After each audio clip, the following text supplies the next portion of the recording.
اور معاشرے کا کتنا کمینہ شخص ہے وہ جو کسی کی بیٹی کو اس لیے تنگ کرتا ہے کہ وہ جہیز نہیں لے کے آئی، یا وہ اس کی خواہش کے مطابق، اس کی توقع کے مطابق جہیز نہیں لائی۔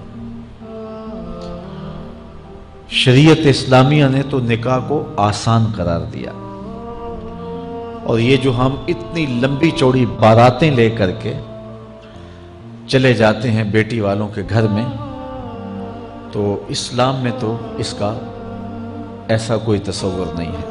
500 600 لوگ بیٹی والوں کے ہاں چلے جاتے ہیں اور جس طرح کسی محاذ پہ جا رہے ہیں۔ نکاح فی المساجد کا رواج اگر ڈالا جائے تو ہماری زندگیاں سوکھی ہو جاتی۔ یہ جو مروج سلسلہ ہے، اس سے غریب لوگ۔ السلام علیکم ورحمۃ اللہ وبرکاتہ۔ ناظرین، آپ دیکھ رہے ہیں WAX چینل۔ ناظرین، آج ہم پھر سے ایک ایسا بیان لے کے حاضر ہوئے ہیں ثاقب رجا مصطفی صاحب کا، جو ایسا بیان، اتنا ایموشنل بیان کہ آپ جو ہیں بیان کرتے کرتے رو پڑتے ہیں۔ تو آپ اس کو سنیں، پوری سنیں تقریر، اور اس کے بعد ہمیں آپ کمنٹ میں ضرور لکھیں، لائک کریں، شیئر کریں، سبسکرائب کریں ہمارے چینل کو، اور بنا دیری کے ویڈیو کو اسٹارٹ کرتے ہیں۔ یا وہ اس کی خواہش کے مطابق، اس کی توقع کے مطابق جہیز نہیں لائی۔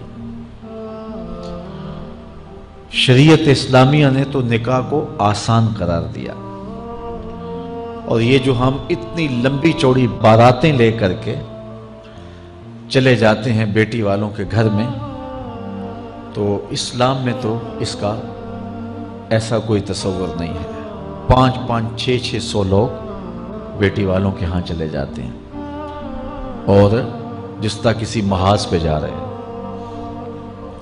نکاح فی المساجد کا رواج اگر ڈالا جائے تو ہماری زندگیاں سوکھی ہو جاتی۔ یہ جو مروج سلسلہ ہے، اس سے غریب لوگ تو پریشان ہیں ہی، امیر لوگ بھی سکھ میں نہیں ہیں۔ آج 1 کروڑ روپیہ شادی پہ خرچ آ رہا ہے، اور جس کی 4 بیٹیاں ہیں وہ ساری زندگی اسی کام میں ہی لگا رہتا ہے۔ اور غریبوں کی زندگی تو اجیرن ہے۔ غریب کی بیٹیاں سگڑ ہیں، سمجھدار ہیں، سنجیدہ و متین ہیں، پڑھی لکھی ہیں، خوبصورت ہیں، خوبصورت ہیں، لیکن ان کے رشتے قبول اس لیے نہیں کیے جا رہے کہ ان کے پاس دینے کے لیے کچھ نہیں ہے۔ اور اب ایک سلسلہ چلا جہیز فنڈ کا اور اجتماعی شادیوں کا، تو شاید کسی کے لیے اس میں تسکین ہو، لیکن میں تو ایک مرتبہ ایسی تقریب میں گیا ہوں تو دکھی ہو کے آیا ہوں۔ ہر شخص کا اپنا مزاج ہوتا ہے، مختلف تنظیمات، مختلف لوگ غریب بچیوں کی اجتماعی شادیاں کر رہے ہیں۔ تو میں ایک تقریب میں مجھے کھینچ کے کچھ لوگ لے گئے۔ میں نے کہا مجھے تجربہ تو نہیں ہے، لیکن مجھے لگتا ہے کہ میرے لیے تکلیف کا سامان ہوگا، اور دوست جس مقصد کے لیے مجھے لے کے جا رہے ہیں تو ان کا مقصد بھی پورا نہیں ہوگا۔ ایسا ہی ہوا۔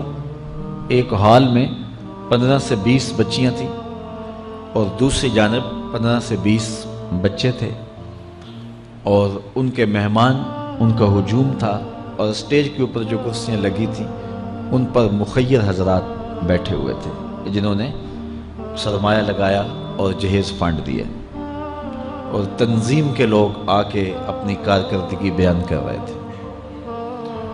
تو آخر میں انہوں نے مجھے کہا کہ ہم آپ سے کچھ سننا چاہتے ہیں۔ تو میں نے بیٹھے بیٹھے کہا کہ میں دعا کر دیتا ہوں، لیکن ان کا اصرار بڑھا۔ تو میں نے مائک پہ آ کے کہا کہ انسان کی زندگی میں 3 موقع ہوتے ہیں جس دن وہ مہمان خصوصی ہوتا ہے، اور سب لوگوں کی نظر اسی کے چہرے پہ ہوتی ہے۔ ایک جب وہ پیدا ہوتا ہے تو کالا کلوٹا بھی ہو تو ساری بستی اس کا منہ دیکھنے آتی ہے، اور اسے بہنیں چاند کہہ کے پکارتی ہیں، چاہے اس کا رنگ گہرا سیاہ کیوں نہ ہو۔ دوسرا موقع انسان پر اس وقت آتا ہے جب وہ دولہا بنتا ہے،